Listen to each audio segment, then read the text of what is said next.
Good evening friends. Hope आप सभी कोई सेफ़ हो इस पैंडमिक के टाइम पे। जैसा कि आप सभी कोई जानते हैं कि कोविड की जो बीमारी है वो फिर से एक बार बढ़ रही है। सो प्लीज़ आप सभी से रिक्वेस्ट है कि सोशल डिस्टेंसिंग बना करके रखें, सैनिटाइजर्स यूज़ करें, मास्क को यूज़ करें और अपने घरों से तभी निकलें जब काफ़ी ज़्यादा ज़रूरत हो। अब आता हूँ बात मुद्दे पे। सबसे पहले आप सभी को हैप्पी दिवाली और आप सभी के घर में खूब ढेरों धन वर्षा हो। माँ लक्ष्मी आप सभी को खूब बहुत ज़्यादा आशीर्वाद दे और तरक्की करे आप सभी को दिन रात। चुनाव का जैसा माहौल है, आप सभी कोई जानते हैं कि 5 राज्यों के जो चुनाव अभी होने वाले हैं, उत्तर प्रदेश, उत्तराखंड, गोवा, मणिपुर, पंजाब, इन 5 राज्यों के चुनाव में अभी आप देख रहे हैं कि इस वक्त भाजपा गिरी से गिरी हुई हरकत कर रही है। लखीमपुर खीरी में कहते हैं अमित शाह घटना होने के बाद जब जाते हैं रैली करने के लिए कि आज के टाइम में यूपी में आप जहाँ जहाँ भी देखो आपको लालटेन लेकर खोजना पड़ेगा, कहीं पे भी कोई गलत आदमी नहीं आपको मिलेगा, कोई गुंडा नहीं मिलेगा। भाई साहब, जब अमित शाह जब ये भाषण दे रहे थे ना, तो उनके बगल में ही वहीं पे मिश्रा जी खड़े थे, अजय मिश्रा जी, जो वहाँ के केंद्रीय गृह राज्य मंत्री हैं, और उनके बेटे ने जो शर्मनाक हरकत की हमारे अन्नदाताओं के लिए, जो हमारे लिए पेट काट कर मेहनत से दिन रात खेतों में काम करते हैं, मजदूरी करते हैं, जिनके लिए इन्होंने काले कानून बनाए हैं, उन्हें कुचल डाला, उन्हें रौंद डाला। उन्होंने तीनों काले कानून जो इन्होंने बनाए किसानों के लिए, पहले तो कहते हैं कि ये किसानों के हित में है।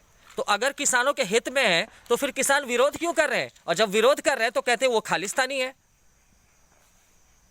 मतलब आपने तो बर्बादी की चरम सीमा को पूरे देश में पार कर दिया है।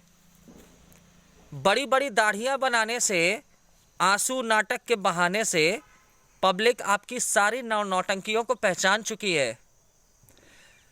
मैं देश के सबसे पहले और सबसे बड़े और सबसे पुराने गवर्नमेंट यानी कि कांग्रेस के एक सक्रिय कार्यकर्ता होने की हैसियत से प्रधानमंत्री जी से अपील करता हूं कि देश की स्थिति को गंभीरता से लें और पेट्रोल डीजल के जो दाम बढ़ रहे हैं, जीडीपी जो इतनी नीचे आ रही, हाँ बीजेपी के लिए जो जीडीपी है वो नीचे नहीं आ रही, क्योंकि उनके लिए जीडीपी का मतलब ग्रॉस डोमेस्टिक प्रोडक्ट नहीं, उनके लिए जीडीपी का मतलब है गैस डीजल पेट्रोल, जो सच में बहुत ऊपर जा रहा है, उसे वो कंट्रोल करें, उसे कम करें।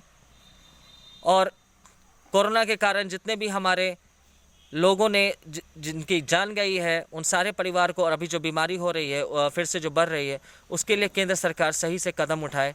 100 करोड़ वैक्सीनेशन का वो एडवर्टाइजमेंट देते हैं कि वो पूरा हो गया, लेकिन तब पर भी दूसरी तरफ जो न्यूज़ में दिखाता है कि बीमारियां बढ़ रही हैं, उसे कंट्रोल करने में केंद्र सरकार मदद करे। दूसरी तरफ चुनाव के टाइम में अभी आपने देखा होगा हमारी कांग्रेस की महासचिव, जनरल सेक्रेटरी, परम आदरणीय श्रीमती प्रियंका गांधी वाड्रा जी, उन्होंने जिस तरीके से यूपी में जन सैलाब, अभी एक रैली अभी उन्होंने भी पेशकश, अभी 2-2 जन सैलाब रैलियां अभी हुई हैं दोनों जगहों पर।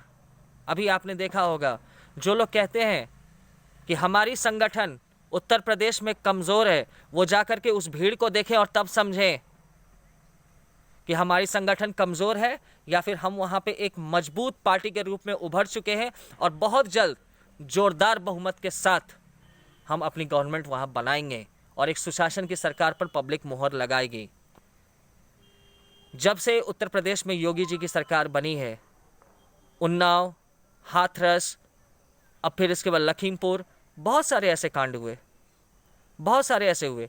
क्योंकि इससे पहले तो हाथरस में ही देखा गया था कि जहाँ पर एक दलित परिवार की बेटी का बलात्कार करके रात के 12 बजे उसके परिवार तक के उसके शव को दिया नहीं गया और उन्होंने उसे ऐसे ही जला दिया, उनका हक तक नहीं दिया। वहाँ पर भी इंसाफ दिलाया है राहुल गांधी जी ने, प्रियंका गांधी जी ने। तमाम मुश्किलों को पार करते हुए उन्होंने वहाँ पर जाकर के उन्हें इंसाफ दिलाया है।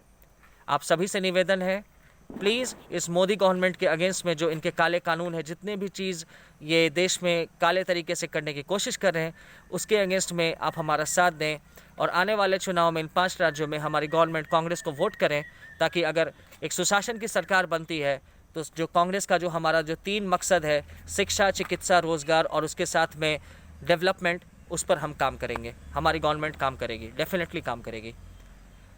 Thank you. Wish you all a very happy Diwali once again. Goodbye.